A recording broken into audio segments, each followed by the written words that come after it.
Hey everybody, this is Professor Lilly, and I just wanted to make a short video during this reading week. Yeah, the reading weeks tend to be on purpose a little bit quiet so that you can have a quiet time and space to start the reading.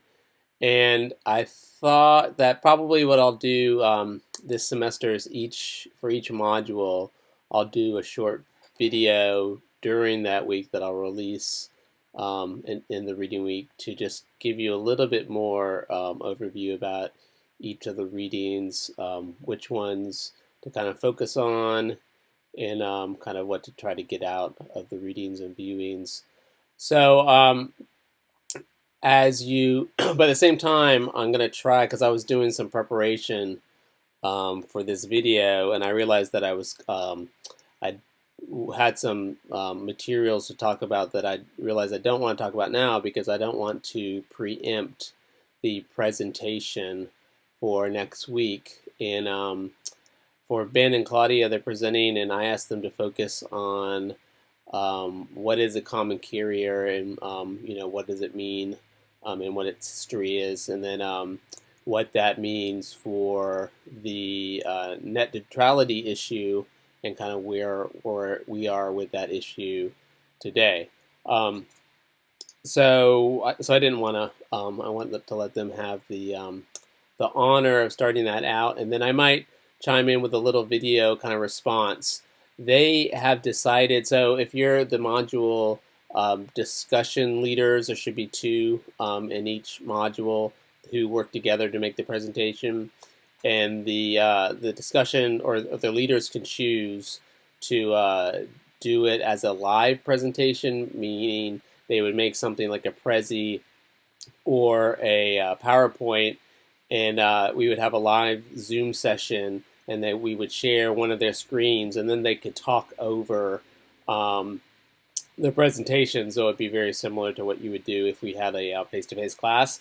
Um, and then the other option is for you to do it in some kind of format where you can do a voiceover. So, like in Prezi, for example, you can do a voiceover of your of certain slides, and then also for PowerPoint, you can do a voiceover for the slides, and then it turns the final version into a video, and then you would just throw that up on YouTube, and then you would tell me the URL, and I would share it with the class. So for each module, the leaders get to choose what to do. So they decided that they will share it. We'll share it asynchronously, so we won't do a Zoom meeting next week for week 2.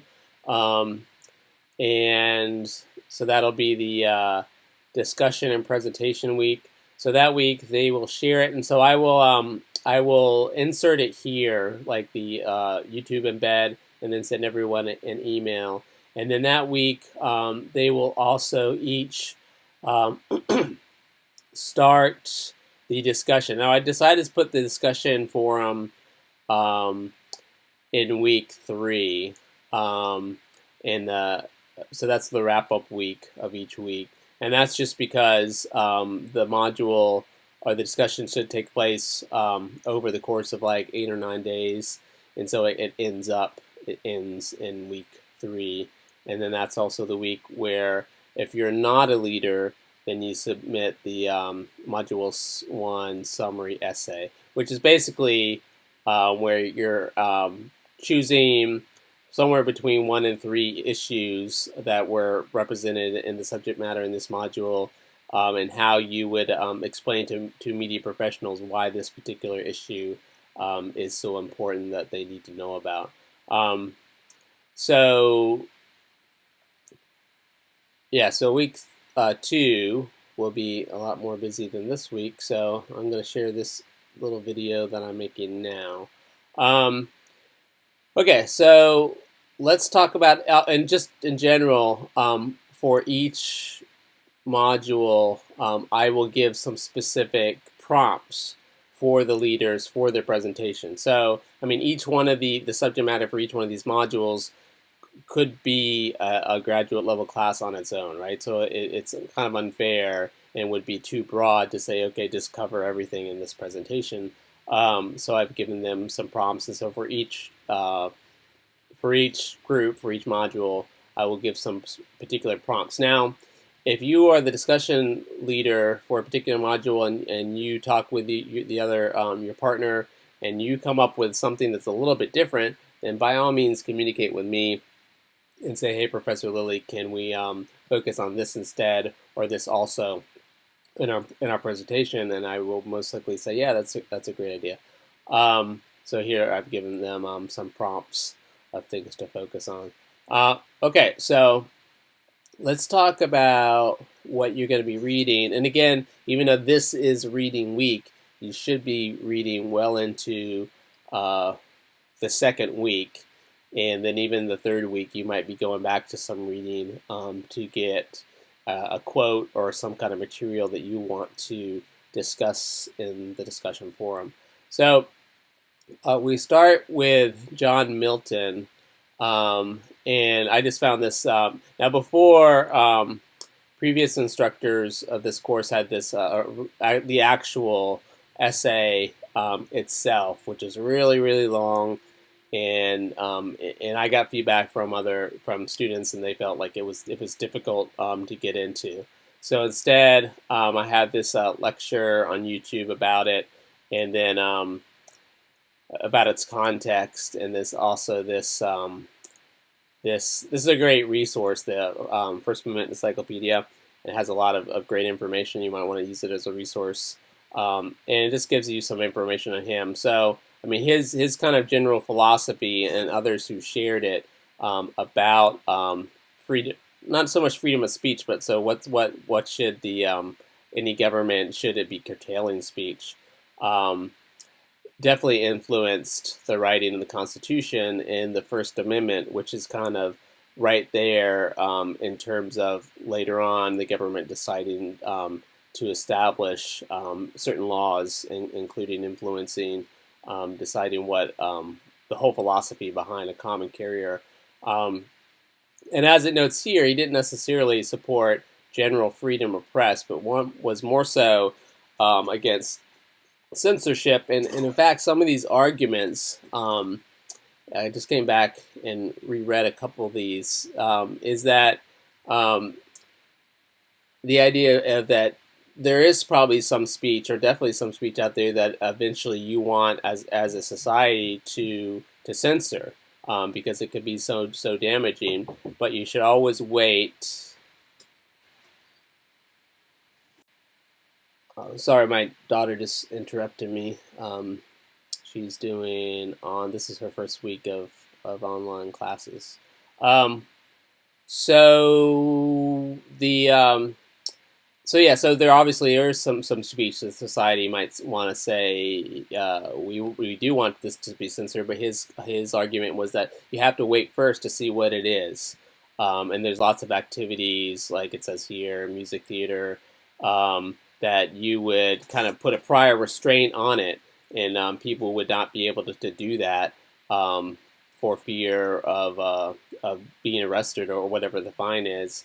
So you should always have some sort of system for looking at it afterwards and deciding if it fits into whatever categories you choose. And this is very similar. And I'm interested. I'd like to go back and read some of the Supreme Court cases about how pornography became kind of, I guess, legal in the United States, because there was a series of cases. I think the first one was the 50s and 2 or 3 in the 60s, and I think the last one's the late 60s, where basically the prohibition against like all sorts of pornography basically got whittled away, and the Supreme Court justices, their arguments were along the lines of there are a lot of things that a person might consider to be out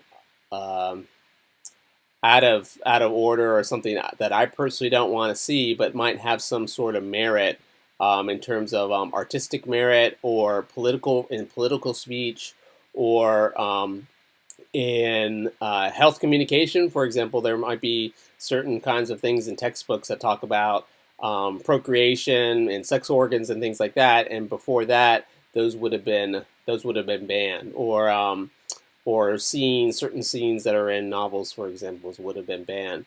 And that was their whole case. Now, their case also, they still said, the Supreme Court justices, these cases in the 50s and 60s, that there is still a category for obscenity, obscenity being speech that we say is so out of bounds in certain sort of ways that it doesn't have First Amendment protection, but we're going to allow for most of it to go through, and then in certain extreme categories, if it does meet those definitions, then we can say that yes, for example, like child pornography, and at this point, I think that's the most, like maybe certain things that are so extreme or have so much violence that they would be considered extreme.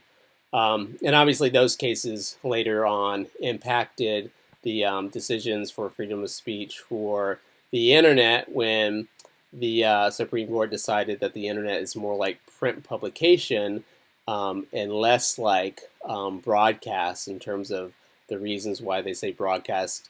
You can, and we'll talk about that later on, why they're allowed to censor it or not allowed to, or prohibiting certain types of depictions on broadcast in certain times of the day. So anyway, this is just getting a political kind of framework that kind of shows the type of thinking that impacted the First Amendment. So and then I gave a, let's see. Okay, and then next, so and what we see also, as soon as the First Amendment really comes out, we see also though that it's kind of infringes like the freedom of speech and freedom of the press. Does kind of imply, well, maybe there's certain types of speech that could be regulated, like the opposite of that, or the negative space that's created by that statement. And so what we have in the like early mid 19th century is the creation of the post office, and the idea that the Supreme or the government could be involved in kind of making sure that certain types of communication infrastructure that are vital to our nation, that's becoming bigger and bigger, or larger and larger, is vital. So in this kind of thinking that's in this reading here, that I did say is optional. Like ideally, one of the discussion leaders, you don't. So if you're Ben or Claudia listening in, so this doesn't mean that in your presentation you have to talk about it, but ideally that maybe in one of your discussion prompts in the discussion you might mention this. You don't necessarily have to, but I do think this is a good kind of precedent for the idea of what happens with the common carrier, recognizing that the government has a role in stepping in to make sure that certain types of communication infrastructure are possible. In this case, actually providing it in the case of the post office. And then this reading on the FCC, I got feedback on this as well, that people said it was so long. Let's see here, it's 36 pages. And there might be other ways to kind of get that that information. So that's why I gave this this viewing on media regulation. I kind of see it as a crash course, like maybe all of the information on these type of topics, like the laws and FCC regulation. If you took little bits of all your undergraduate courses, it might add up to this. But this is a nice, concise, and somewhat entertaining kind of crash course or reminder. And so it's just, I think, a lot more efficient than necessarily wading through this reading. I'll be giving you some background on the FCC that is useful or really vital for some of these other readings. So the breakup of AT&T. So we have also the philosophy of non-interference in markets in general. And at this time, we still have the Soviet Union. We still have like the Cold War going on in the early 80s. In other governments, or around the world having different philosophies when it comes to communication infrastructures and media in general. The one extreme where a government would provide all of it, like would sanction and give money for providing or creation of the actual media content, like on the radio and television, and then the infrastructure and controlling the infrastructure, making sure a lot of these governments are making sure a lot of the media is associated with education, especially if you're in a large country that has a large rural population. And by this point, television, I don't know if I would say it's ubiquitous, but I mean, you would have villages in very rural areas in poor countries still having like a common television that people could access. And it's a way of consolidating what the nation is and control and propaganda, but it's also a way to educate and let people know what's going on. And so, in this environment, it's not necessarily just what's about going on in the United States, but what the government is aware of what's going on in the rest of the world. And so we have this monopoly that was set up. Now, ironically, and it gets into this a little bit in this discussion panel that's represented here, but you could argue that maybe even with the breakup of AT&T now, that was so, like, I was a pretty young kid, and I remember people talking about it, my parents, and how significant they thought it was. But you could argue that maybe there's, even now today, there's still not so much like open market in these areas. Like, for example, in the area of power companies. I mean, usually you have one power company that pretty much has the whole grid that they are maintaining. And if another company wants to come along, they're kind of going through that grid, and it's hard for consumers to know about it.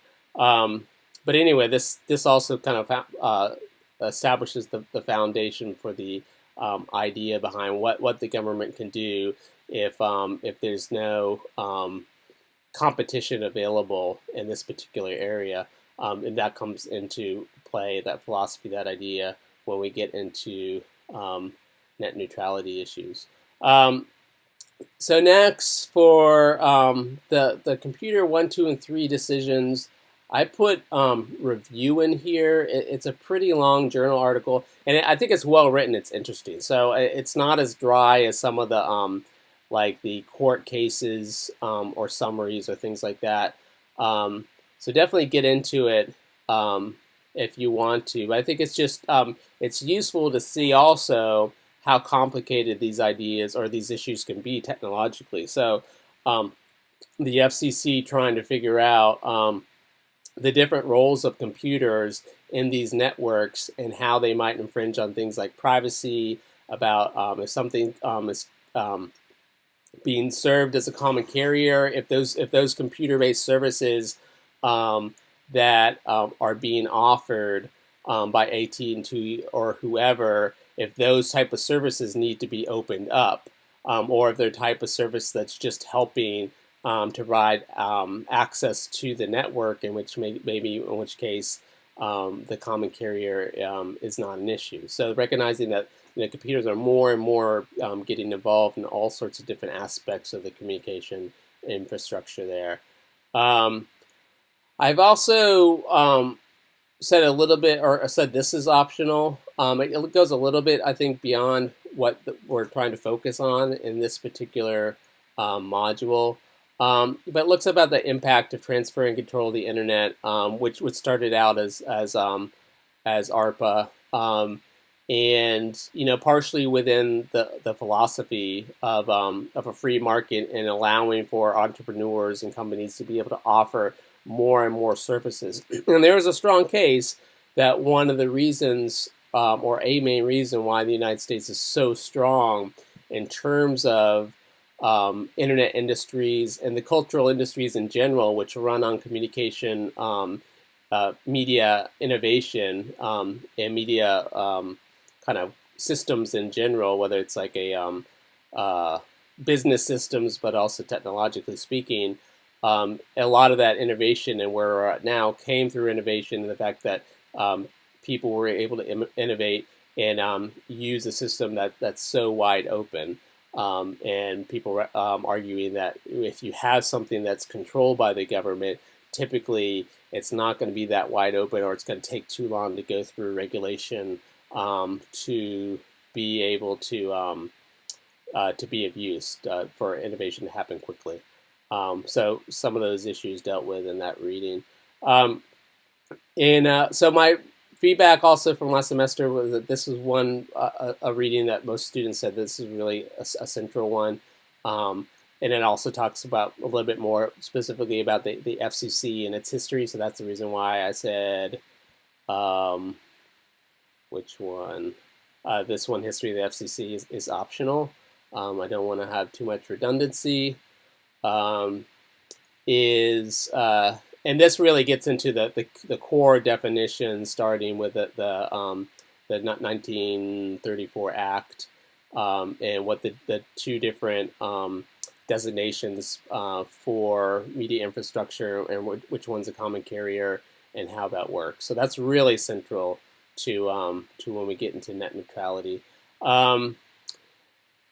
So the 1996 Telecommunication Act, that did several things, and kind of thinking about it. And again, this is a big long article, so I would almost say review. And again, the reason why I would say review, and maybe I'll come in here and put that in, is because I know lots of you are kind of doing your own, filling in your own gaps, because depending on what order you choose to read stuff in, there's going to be gaps, and you're going to go and you're going to look at Wikipedia or just do a Google search, and that's fine. So I just don't want you to, when I say review, I don't want you to feel like a huge burden, like the professor's expecting me to read this whole thing. Now, some people will read it and they'll find it very fascinating. So I want you to get out what you get out of it, but not have too much redundancy. One of the reasons why we're doing the module leader presentations is because some students and some of the feedback said, well, maybe we can have some sort of presentation feature outside of just the discussion forum, because I did a lot of research in this one area, but there was no necessarily a mechanism in the course to kind of share what I learned. So that's why I'm trying out the presentations. And this also, when I was looked back at this reading, because I do want this course to be, somewhat similar to other courses of the same subject matter, graduate level at other universities, and totally reminded me of, we definitely had to read a lot in my media law courses about specific laws and their impacts, because as a media professional, you tend to have to be able to cite those laws and discuss them and say, well, this is why this is. It's because this act or this case ruling. And we certainly had many exam essay questions and multiple choice questions and all sorts of stuff like that. For the most part, you're exempt for that because we're focusing on discourse and presenting what you're learning in conversations in this course. It's a little bit more of a seminar rather than obviously a lecture. And to fill in for the fact, again, I'm going to say review on this one, that I don't expect you all to read all the way through this one. I found this just recently, and it talks a little bit about kind of what some of the impacts in terms of deregulation and eventually on net neutrality and the different effects for broadcasters, or more recently, 15 years after. Okay, and then we get to the net neutrality reading. I'm not going to get to that because I want the presenters to have a chance to get into net neutrality. For the rest of you, do kind of, granted the presenters are going to give us their research, but I would do at least some reading on this in particular, and you could hold off until after they do their presentation, but because I imagine a fair amount of the discussion forum might end up focusing on this. So you want to have as much information as you can to inform your opinions and what you're thinking when we get into the discussion forum. So for the next week, so they're going to give us their presentation. I'll put it here, send out an email, and then they will start. Each one of the module leaders will have his or their own discussion thread, and it would look kind of like this. So this is from a module last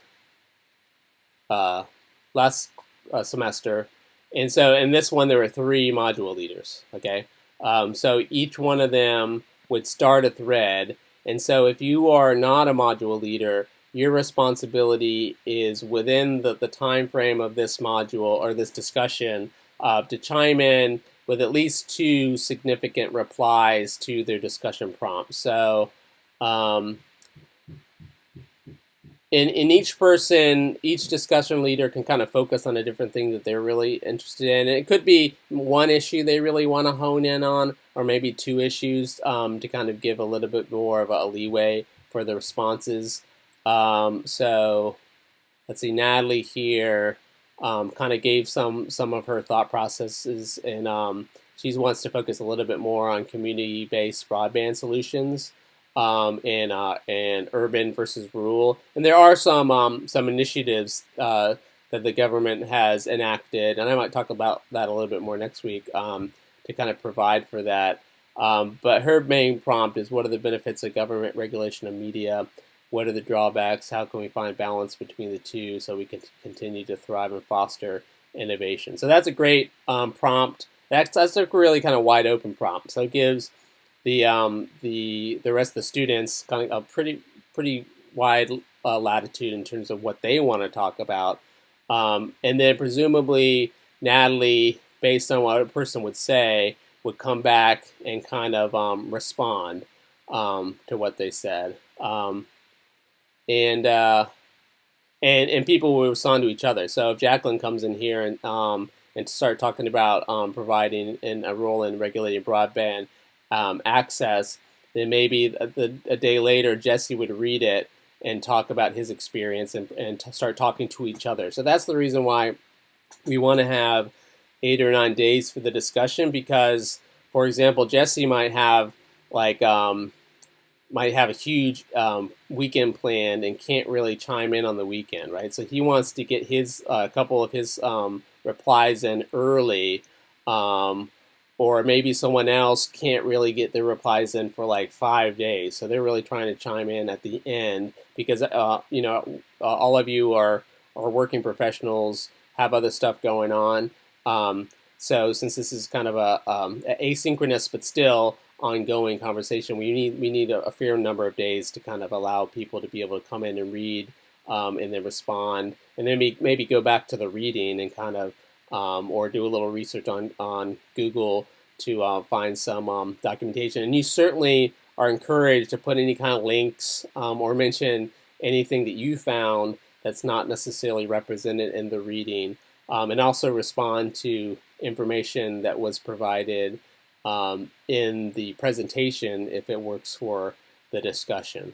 And other discussion leader prompts, sometimes people have chosen really specific questions that they're asking that are a little bit more specific than this.